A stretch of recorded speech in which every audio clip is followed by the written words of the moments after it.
Hey y'all, Shy Grace here, Shy Grace Solution.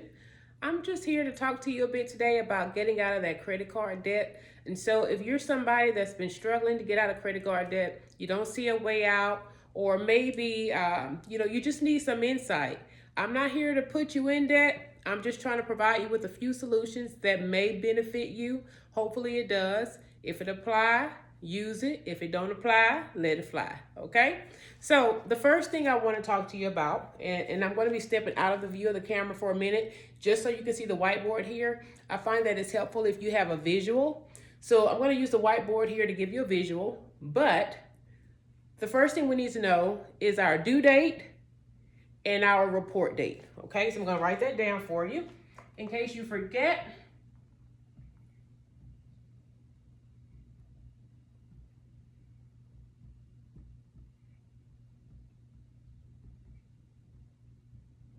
Okay, so due date.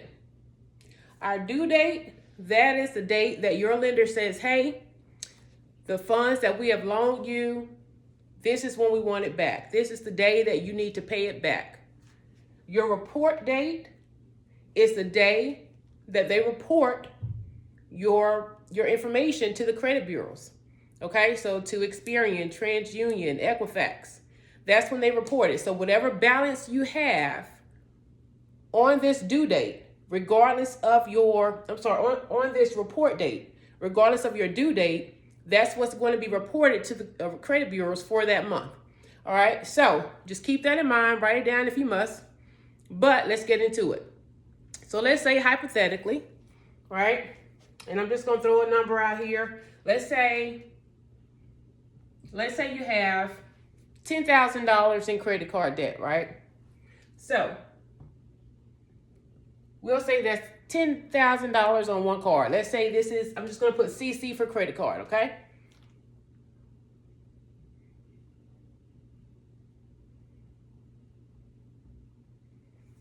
Now, what I'm about to show you is a little unorthodox. Not a lot of people know about it, so not a lot of people do it. So I ask that you open your mind and just hear me out and see what I'm doing first before you come up with your own conclusion. But again, I'm here solely to help you. So whatever you do with the information is there. I've done my part, okay? So we have $10,000 of credit card debt on one card, all right? Usually, the way we use our money, and I say use because we don't actually leverage it the way that we're supposed to. We don't leverage our credit. We don't leverage our money. We don't leverage the resources we have available to us. We use it, all right? So usually, because a lot of us was taught, credit cards are bad, don't get into them. Okay, well, now that you're here, so let me show you. You get paid, right? So we have our direct deposit. So I'm going to put DD for direct deposit. You have your direct deposit, go into your bank account or what have you. Once that's there, you do what? You pay bills. Right? Okay, you pay your bills. I'm not going to list all of your bills. You know the normal, all of your bills. Credit card bill, of course, is one. So that's what we're focusing on today. So I'm going to show you credit card, right? So credit card.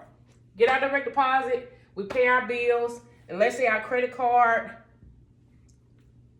minimum monthly payment on $10,000, let's say it's $250. Okay? So then you pay your $250 credit card bill. Well, now you're left to live with little to no money. Okay? Little to no money. And so, and I did that backwards, hold on.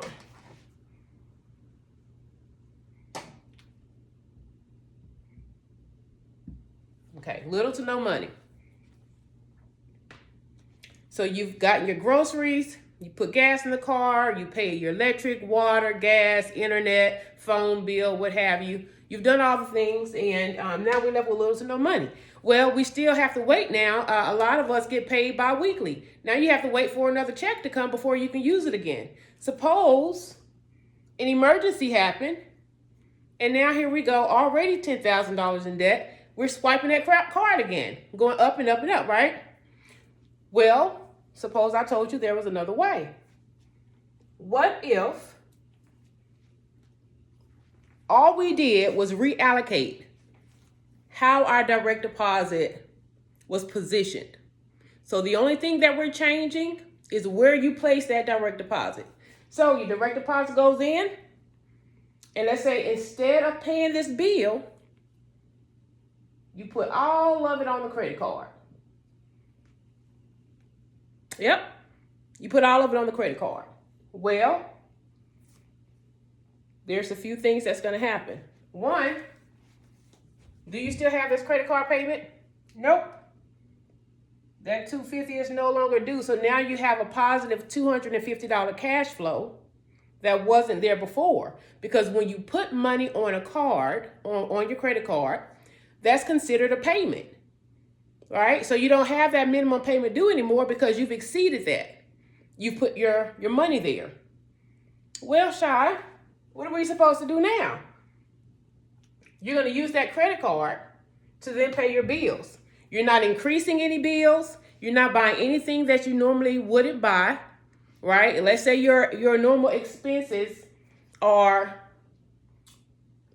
let's say $2,500 a month is your normal expenses, right? We know, okay, it's probably more than that. Your mortgage or rent is probably $2,500. I'm just saying for an example. You're going to put all of the money on the credit card. Now, interest, I know some of you may be wondering about, well, what about interest? Okay, interest is paid on the principal balance. In the beginning, our principal balance was $10,000. But if your check was $2,000, now, so we're going to do $10,000 minus the $2,000 because we just put our income there. So I'm going to put INC for income. Well, now that dropped it down immediately to $8,000. So now your balance, your principal balance is $8,000. So you're paying interest on the $8,000. But are you really? Because remember, we get paid bi-weekly or weekly or semi-monthly, however you get paid, right? So total that month, you're going to put in not $2,000, but $4,000. That immediately dropped your balance down to $6,000.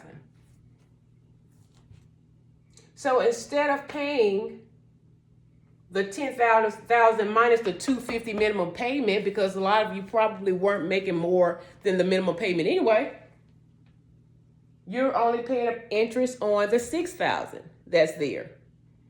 But your income is there, but your expenses still have to come out. So if your expenses, we said what, $2,500 for expenses? So we're going to add $2,500 to this, right? And that's going to give us $8,500. Still less than that $10,000. So the interest you're paying is still less than you would have been paying had you only made that minimum payment.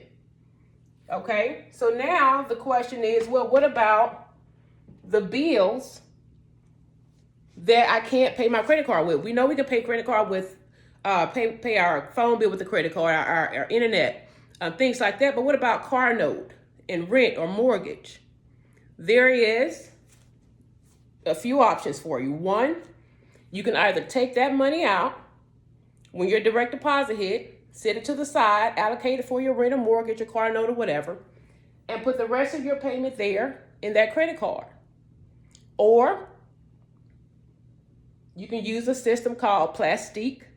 When I first signed up with Plastiq, that was like 4 years ago, the interest rate they charged to do that was like 1.80 or 1.9 or something like that. And so you kind of have to play with the math and see if it works for you, see if it makes sense for you in that sense. But I don't use Plastiq anymore. I haven't used Plastiq since I started my own business about 3 years ago. And so I use, and let me put Plastiq here because it's not spelled the traditional way. So Plastiq is Plastiq.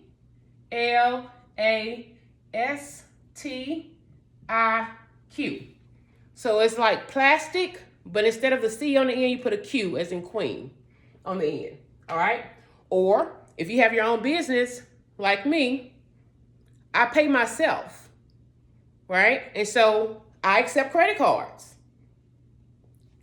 My funds that are paid to me, my clients, they pay me however they choose to pay me, whether it's credit card, I accept Cash App on my website, all that kind of good jazz. But then that money goes where I tell it to go, whether I want it to go to my business bank account or my business checking account or my savings account, whichever, or on the business side, it goes there. And then I do with it what I will. So if I wanted to, let's say, if my husband wanted to consult with me, because my business is a consulting business, and he paid me for that using his credit card, I could then take that, transfer it to my business checking, and pay whatever I want to out of it, whether it's a car note, mortgage, rent, whatever, right? And by the way, I just think that everybody should have an LLC. Maybe entrepreneurship isn't for you, and I get that, but think about this.